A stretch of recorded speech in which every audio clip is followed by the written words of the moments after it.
नमस्कार दोस्तों, बहुत दिनों के बाद आप लोगों के साथ मुलाकात हुआ, इसलिए माफी चाह रही हूँ। दोस्तों, एक चीज आप लोग नोटिस किया क्या? एक बच्चे के साथ उसका परिवार का रिश्ता बहुत ही ज्यादा अनोखा और बहुत ही ज्यादा मजबूत होता है। उस परिवार एक बच्चे को रक्षा करने के लिए पूरी दुनिया के साथ लड़ने के लिए तैयार हो जाता है। लोग कहते हैं newborn baby are a glue, एक ऐसा ग्लू जो एक परिवार को जोड़े रखता है, एक दूसरे से चिपक कर रखता है, एक ग्लू जो एक परिवार में खुशियां लाता है। पर कई बार ऐसा होता है, एक बच्चे पैदा होने के बाद एक परिवार और भी जिम्मेदार बन जाता है। छोटे बच्चे यानी न्यूबॉर्न बेबी एक परिवार का आंखों का तारा बन जाता है। पर क्या होता है जब कोई बड़े बच्चे उस छोटे बच्चे को मर्डर कर देता, तो क्या सजा उस मुजरिम को मिलेगा? क्योंकि वो भी तो एक बच्चा ही है। पर फिर भी ऐसा ना हो उस मुजरिम को बिना किसी सजा में छोड़ दिया जाए। तो दोस्तों, आज मैं ऐसा एक मुजरिम की बात करने जा रही हूँ जिसने तीन मर्डर करने के बावजूद भी जेल में नहीं रहा। जी हाँ दोस्तों, आप लोग सही सुना है। जो ऐसा मुजरिम जिसके बारे में पुलिस को सब कुछ पता तो था, फिर भी वो जेल में नहीं रहा। Today I am talking about the youngest serial killer Avinash Singh. चलिए दोस्तों, सुनते हैं सब कुछ कैसा हुआ था एक बच्चे से और 3 बच्चे का मर्डर। तो शुरू करें आज की कहानी। कातिल। बिहार का बसंतपुर गांव में पहले काफी गरीबी था। लोग यहाँ मजदूरी करके या बैल चलाकर अपना गुजारा करते थे। उस टाइम में यहाँ के लोग एक एक दिन करके काफी मेहनत करके पैसे जुटाकर अपने घर का पेट पाल रहा था और अपना घर में कभी भी कोई भी लग्जरी आइटम खरीदारी नहीं करते थे। लग्जरी आइटम मतलब टीवी, फ्रिज, स्कूटर, ये सब उन लोगों के लिए सपने जैसा था। ये सब उस गांव में प्रायोरिटी में नहीं था। उन लोगों के लिए 2 टाइम का खाना मिल जाए, बस उसमें ही उन लोग खुश हो जाता था। गरीबी ऐसा ही होता है दोस्तों, पर फिर भी उन लोग बहुत खुश था। गांव में एक दूसरे के साथ जुड़े रहते थे। हर कोई त्योहार में मिलते थे, खुशियाँ बांटते थे। हर कोई परिवार का समस्याओं को अपने परिवार का समस्या समझकर सुलझाने का कोशिश करते थे। यानी गांव का सारे लोग एक दूसरे को जानता था। मतलब उस परिवार में कितना सदस्य है, कौन किसका रिश्तेदार है या दोस्त है, सब कुछ इन लोगों को पता रहता था। ऐसे ही उस गांव में एक परिवार था, सिंह परिवार। उस परिवार बहुत बड़ा था, मतलब जॉइंट फैमिली। और जॉइंट फैमिली कैसा होता है? दादा दादी, बड़े पापा, बड़ी मम्मी, चाचा चाची सब एक साथ ही रहता था। और सिंह परिवार का रिश्तेदार भी आस पास ही रहते थे, जैसे मामा, मौसी, फूफा, फूफी सब वॉकिंग डिस्टेंस में रहते थे। इसलिए हमेशा आना जाना लगे रहते थे और उन लोगों का बच्चे भी एक दूसरे के साथ मिलजुल कर रहते थे और आंगन में दिन भर खेलते रहते थे। काजन्स होने के बावजूद भी खेल कूद में लगे रहते थे। उन बच्चों को बाहर वाला दोस्तों का जरूरत ही नहीं होता था। अपने भाई बहन और काजन्स भाई बहन भी सच्चे दोस्त था। सिंह परिवार में गरीबी तो था, पर फिर भी सबके साथ मिलजुल कर उन परिवारों में हमेशा खुशी वाला माहौल था। पर दोस्तों, यहाँ ही तो कहानी का ट्विस्ट। ऐसे खुशी वाला माहौल ज्यादा दिन तक नहीं रहा। एक दिन अचानक से उस सिंह परिवार से एक 6 साल की बच्ची गायब हो जाती है। ये बच्ची हमेशा आसपास पड़ोस लोगों को खेलती हुई दिखती थी। जब ये गायब हुई तो पड़ोसियों को कुछ अजीब लगा। सिंह परिवार में भी तहलका मच गया। घर से बहुत सारे औरतों का रोते हुए आवाज सुनाई दिया। उस बच्ची का मम्मी बाहर सारे लोगों को पागल जैसा पूछताछ करना शुरू किया। तुमने मेरी बेटी को देखा हो भैया? तुमने मेरी बेटी को देखा? तुमने मेरी बेटी को देखा? अभी अभी यहाँ सड़क पर खेल रही थी, देखा क्या? बोलो ना भैया, बोलो ना। चुप क्यों हो? सारी जगह ढूंढ लिया, मिली नहीं। तुमने मेरी बेटी को देखा भैया जी? अरे अरे अरे, मत रो मत रो, हम लोग है ना, ढूंढते हैं। रोने से क्या होगा? देख रहे, चलो चलो चलो भाई। ऐसे हलचल देखकर सिंह परिवार का सारे बच्चे डर गया। उन लोगों में से कोई तेज रोना शुरू कर दिया।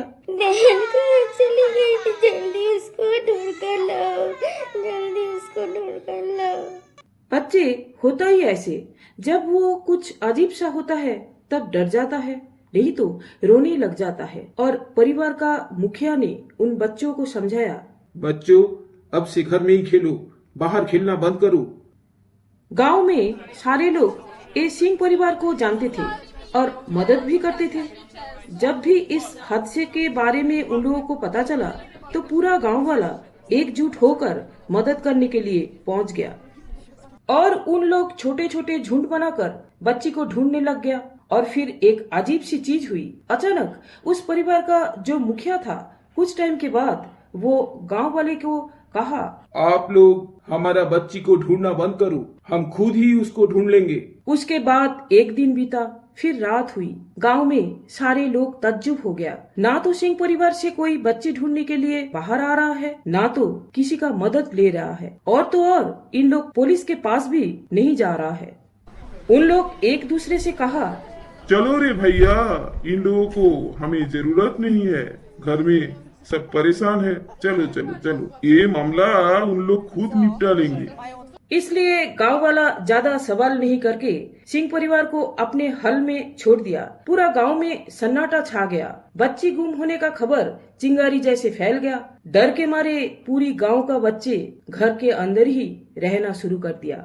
हमदर्दी से गांव वाला सिंह परिवार का किसी को पूछा तो नहीं था कि तुम्हारा बच्ची मिल गया क्या, पर उन लोग खबर जरूर रखता था बच्ची वापस आए या नहीं। इसी समय में अचानक एक दिन सिंह परिवार से एक खुशखबरी बाहर आया कि उसी परिवार में एक छोटी बच्ची का जन्म हुआ। इस खुशी में पूरा परिवार झूमने लगा, ढोलक बजने लगा, एक दूसरे से गले मिलकर खूब हंसने लगा। पूरा परिवार में खुशियों का माहौल बन गया और इस खुशी में गांव वाला भी शामिल हुआ। गांव का लोगों ने यही सोचने लगा, शायद एक बेटी गई तो भगवान ने उनके घर में दूसरी बेटी भेज दिया। बहुत ही ज्यादा धूमधाम के साथ सिंह परिवार खुशियां मनाने लगा। पड़ोसी लोग छोटे बच्ची को देखने के लिए नए नए कपड़े, खिलौने लेकर सिंह परिवार में पहुंचे। गांव में फिर से रौनक आ गया। सिंह परिवार का हर सदस्य पहले जैसा खेती बाड़ी, हल चलाना, काम काज शुरू कर दिया। चारों तरफ शांति का माहौल बन गया था। पर फिर से और एक दर्दनाक खबर गांव में फैल गया कि कुछ दिन पहले जो छोटी बच्ची पैदा हुई थी वो भी गायब हो गई थी। किसी को कुछ भी समझ में नहीं आ रहा था इस परिवार में हो क्या रहा है। एक के बाद एक बच्ची कैसे गायब हो रहा है और कौन उन लोगों को गायब कर रहा है। और तो और छोटे लड़का तो उस परिवार में बहुत सारे हैं, पर गायब हो रही है छोटी लड़कियां। फिर से सिंह परिवार का मुखिया ने सबको धमकाया, कोई घर से बाहर मत निकलो, बच्चों सब घर के अंदर खेलो, ये खबर अड़ोस पड़ोस वालों तक पहुंचना नहीं चाहिए। पर दोस्तों, आप लोगों को तो पता है पड़ोस ऐसा चीज होता है, घर में कुछ हुआ क्या नहीं हुआ तो पहले उन लोगों का कान तक पहुंच जाता है। उन लोग ध्यान देते हैं अंदर से छोटे बच्चे का रोने का आवाज क्यों नहीं आ रहा है, घर से लोग ज्यादा क्यों बाहर नहीं आ रहा है। यही सब लेकर चर्चा शुरू कर दिया। पीठ पीछे चर्चा करना तो बड़ी आसान होता है, पर हिम्मत जुटाकर इस मामले में सवाल पूछना ये किसी का बस की बात नहीं था। कुछ दिनों के बाद लोगों ने थके हारे इस मामले को नजरअंदाज करके छोड़ दिया और सिंह परिवार भी अपना अपना काम पे मगन रहा और किसी के सामने उन दोनों बच्ची के बारे में भी जिक्र नहीं किया। उन लोग सबके सामने ऐसे पेश आते थे जैसे उन दोनों बच्ची सिंह परिवार में थे ही नहीं। ऐसे ही 1 महीना बीत गया, 6 महीना बीत गया, 1 साल बीत गया। गांव में सब शांति में ही थे, पर फिर से अचानक गांव वालों को बच्ची गायब होने का खबर सुनाई दिया और वो बच्ची सिंह परिवार का नहीं था, गांव में रहने वाले ठाकुर परिवार का 3 साल की बच्ची जिसका नाम था खुशी ठाकुर। वो स्कूल जाने लगी थी। वो प्री नर्सरी में पढ़ती थी। खुशी को स्कूल छोड़कर उसका मम्मी घर आकर काम करती थी। एक दिन ऐसे ही स्कूल छोड़कर आई तो अचानक स्कूल से खबर आई उसे मिल नहीं रहा है। खुशी स्कूल का गेट में मम्मी का इंतजार कर रही थी कि वहाँ से वो गायब हो गई।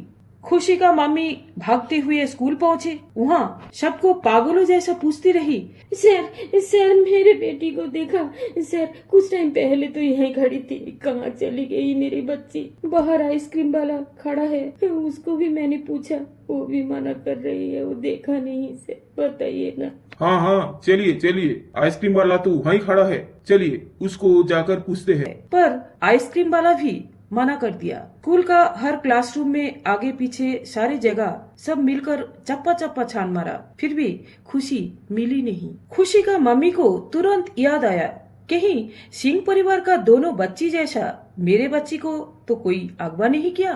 तभी वो रोते हुए थाने में पहुंची। वहां जाकर पुलिस को बोली, सर मेरे बच्चे गायब हो गई, आप लोग कुछ कीजिए सर, मेरे बच्चे कहीं नहीं मिल रहे हैं। ठीक है, आप मिसिंग रिपोर्ट लिख कर जाइए, हम लोग इन्वेस्टिगेट करेंगे। बसंतपुर गांव का हर एक परिवार खुशी का मम्मी को मदद किया, उसका साथ दिया। बाहर वाला गांव में भी इस खबर काफी फैल गया। ऑब्वियसली बच्ची गायब होना ये तो डरावना खबर ही है। इसके बाद बिहार पुलिस पूरा टीम लेकर बसंतपुर गांव में पहुंचे। वहां जाकर उन लोगों को पहली बार पता चला सिर्फ खुशी नहीं, पहले और भी 2 बच्ची गायब हुआ और वो दोनों ही सिंह परिवार का ही था। पर उस परिवार से कोई भी थाने में आकर मिसिंग रिपोर्ट नहीं लिखवाया। बिहार पुलिस अलर्ट हो गया, जरूर खुशी का मिसिंग हो जाने के साथ पहले वाला और 2 बच्ची का मिसिंग होने का कनेक्शन है। इसलिए बिहार पुलिस जाकर पहुंचे सिंह परिवार का घर में और पुलिस वालों को देखते ही सिंह परिवार काफी घबरा गया। पहले तो वो इनकार कर दिया। इंस्पेक्टर मिस्टर चौहान उन लोगों के ऊपर बहुत चिल्लाया, बोला, 2 बच्ची मिसिंग है, फिर भी ये बात तुम लोग पुलिस से छुपा कर रखी? हाँ? क्या बात है, थाने में जाकर रिपोर्ट क्यों नहीं लिखवाया? सिंह परिवार की मुखिया ने बताया, साहब, हम नहीं चाहते थे समाज में हमारा परिवार का नाम खराब हो जाए। अच्छा बताइए, खुशी का गायब होने के बारे में तुम्हें कुछ पता है क्या? नहीं साहब, हमें कुछ पता नहीं है। अच्छा, पता नहीं है तो तुम्हारा परिवार से और 2 बच्ची खाली पीली एकदम से गायब कैसे होगी? हविलदार, इन सबको गाड़ी में उठाओ और थाने में ले जाकर 2-4 डंडे लगाओ, तो पेट से सच बात निकल कर ही आएगा। पुलिस सारे परिवार को थाने में ले जाकर भर्ती किया और खूब पीटने लगा। बोल क्या छुपा कर रखा है? उन 2 बच्ची कहाँ गायब होगी?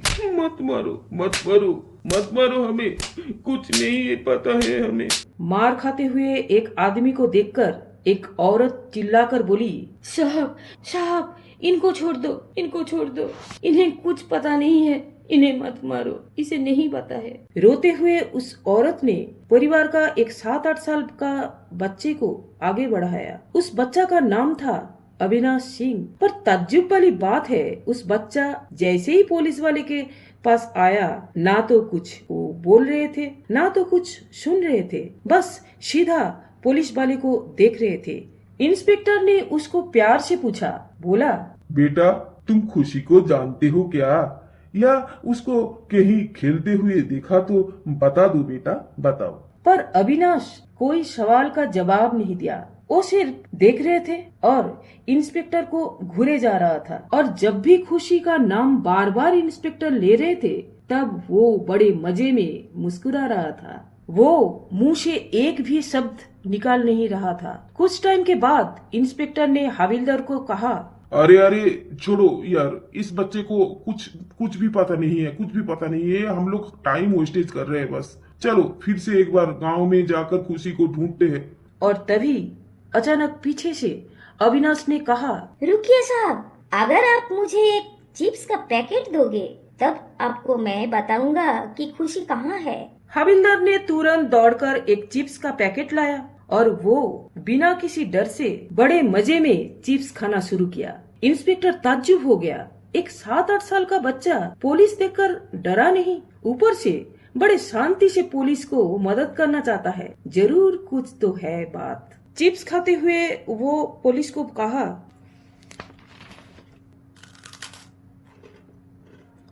क्या खुशी का खबर जानना जरूरी है क्या? 2 मिनट रुके, मैं अभी चिप्स खा रहा हूँ, पैकेट खत्म करके बताऊंगा। सच में 2 मिनट में वो पूरी चिप्स का पैकेट खत्म करके आराम से बोला, चलिए साहब, खुशी कहाँ है वो जगह आपको दिखाता हूँ। और पूरा पुलिस टीम उसके पीछे पीछे चुपचाप जाना शुरू किया। अविनाश पुलिस टीम को एक ग्राउंड टाइप का एरिया के पास ले गया, जहाँ बहुत सारी झाड़ियाँ था, जंगली घास था वहाँ जाकर अविनाश ने जमीन पे पड़ी घास के तरफ उंगली किया। वहाँ जो घास था देखकर साफ पता चल रहा है जो किसी ने वो घास को पहले तो तोड़ा, बाद में बिखर कर रखा और लग रहा था शायद किसी चीजों को छुपा कर रखा हुआ था। इंस्पेक्टर हविलदार को बोला, जल्दी ये घास और आसपास पड़ा हुआ कचरा साफ करो, देखते हैं इसके नीचे क्या है। और तुरंत हविलदार ने वो जगह साफ किया और कुछ देखकर खूब चिल्लाया, सर सर सर, बच्चे का डेड बॉडी है यहाँ, ये तो पूरी खून से लथपथ है। इंस्पेक्टर कहा, कहाँ है, दिखाओ दिखाओ दिखाओ मुझे। हाँ हाँ, ये तो बच्ची का ही डेड बॉडी है। ओ माय गॉड, ये हुआ कैसे? इसको मारा किसने? सच में मैं तो एकदम ताज्जुब हो रहा हूँ। पूरी बिहार पुलिस हैरान हो गया कि खुशी बस एक ही दिन में मर चुकी थी, ये कैसे हो गया? और ये 8 साल का बच्चा को कैसे पता चला जो डेड बॉडी यहाँ पर है? अब और तो और तभी अविनाश ने पहले जैसा बड़ी शांति से डेड बॉडी के तरफ देखकर मुस्कुरा रहा था। इंस्पेक्टर तुरंत हविलदार को बोला, इस बच्चा को थाने में ले चलो, वहाँ जाकर और भी पूछताछ करना पड़ेगा। थाने में ले जाकर इंस्पेक्टर ने अविनाश के ऊपर खूब चिल्लाया, डराया, धमकाया, बोला, बोल दे बच्चा, बोल दे, सच सच बोल, खुशी को किसने मारा? नहीं तो तुझे थाने में रात भर एक अंधेरा रूम में बंद कर देंगे हम। वहाँ तुझे खाना पीना कुछ नहीं मिलेंगे। बोल, चुप क्यों है? मुंह तो खोल। पर अविनाश ने मुंह नहीं खोला, बस पहले जैसा मुस्कुरा रहा है। कुछ टाइम के बाद अविनाश ने मुंह खोला। वो बोला, साहब, अगर मुझे एक चिप्स का पैकेट दोगे तो सब कुछ मैं बता दूंगा खुशी के बारे में। और पहले की तरह अविनाश ने बड़े मजे में चिप्स खाते हुए बोला, अरे साहब, आप लोग काय का परेशान हो रहे हो? मैंने खुशी को मारा।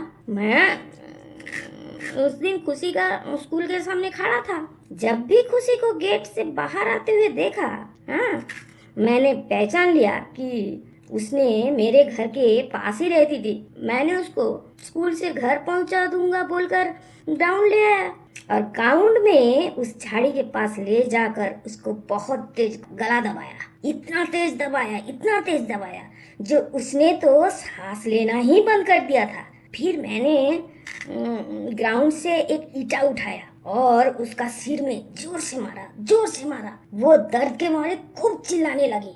पर साहब, मुझे बहुत मजे आ रहा था और मैंने फिर से और एक ईंटा उठाकर बार मारने से वो खून से लथपथ हो गई और वहीं वो तुरंत दम तोड़ दिया। इंस्पेक्टर सारी घटना सुनकर चिल्लाकर बोला, oh my God, could not believe it.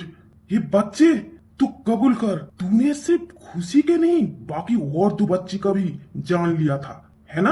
Avinash ने बड़ी शांति से कहा, जी साहब, मैंने ही खुशी का जान से मारा और 2 बहन को भी मारा। वाह वाह बच्चे, तू कितना शांति से अपना गुनाह कबूल कर लिया। अब देखना पड़ेगा तुझे क्या सजा मिलेगा। हविलदार, इसका परिवार वालों को बुलाओ।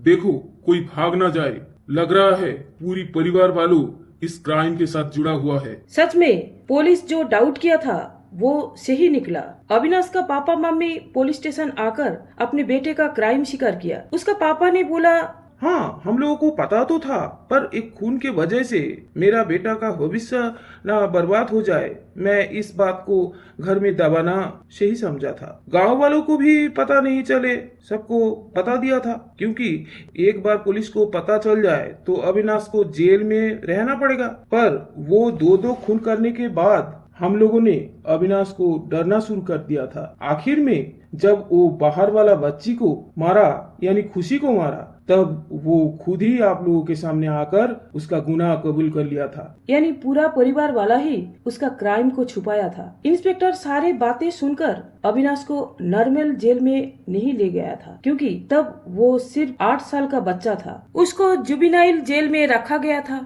और काफी सारे मनोविज्ञानी उसको काउंसलिंग करना शुरू कर दिया था। उन लोग रिसर्च किया। अविनाश का पूरा परिवार गरीब था, क्योंकि 2 वक्त का रोटी उन लोगों का सपने जैसा था। जिंदगी में उस परिवार में कोई टीवी या मूवी नहीं देखा था। तो कैसे अविनाश ने सीखा था किसी को मर्डर कैसे किया जाता है, या उसका अंजाम क्या होता है, एक किलर टेंडेंसी उसके अंदर ग्रो अप कैसे हुआ था और किसी को खत्म करने के बाद वो शांत कैसे रहते थे। पर मनोविज्ञानी लोगों को इन सब सवालों का ठोस जवाब नहीं मिला। बिहार पुलिस अविनाश को दूसरे शहर में भेज दिया, नए नाम नए आइडेंटिटी के साथ, क्योंकि वहाँ रहेगा तो और मर्डर करते रहेगा। कोर्ट भी ऐसा फैसला किया था। बहुत दिन बीत गया, अब अविनाश कहाँ है किसी को पता नहीं है, वो दिखता कैसा है ये भी पता नहीं है। बाद में बिहार पुलिस इस केस को क्लोज कर दिया था। बस खत्म हुआ मेरे लिखी हुई कहानी। दोस्तों सुन लिया ना, कैसे एक 8 साल का बच्चे सबका नाक में दम करके रखा था, और क्यों नहीं होगा जब उसका पूरा परिवार ने उसको क्राइम करने का मदद कर रहे थे। दोस्तों बच्चे ईश्वर का वरदान होता है, वो उस मिट्टी का गोला है जिसको आकार देना चाहिए उसका माँ बाप को। इसलिए किसी का घर का बच्चे बन रहा है डॉक्टर इंजीनियर और किसी का बच्चे बन रहा है कातिल। देश का बुनियाद है, भविष्य है ये बच्चे, और उन लोगों को संभालना, समझाना, अच्छे बनाना माँ बाप का ही कर्तव्य है। तो दोस्तों आप लोगों का इस मामले में क्या विचार मुझे जरूर कमेंट करके बताइएगा। और हाँ, कहानी अच्छा लगा तो ढेर सारे शेयर, लाइक और सब्सक्राइब के साथ साथ बेल नोटिफिकेशन दबाना मत भूलिएगा। चलते हैं दोस्तों, फिर आऊंगी नई कहानी के साथ। तो आज के लिए सबको बाय।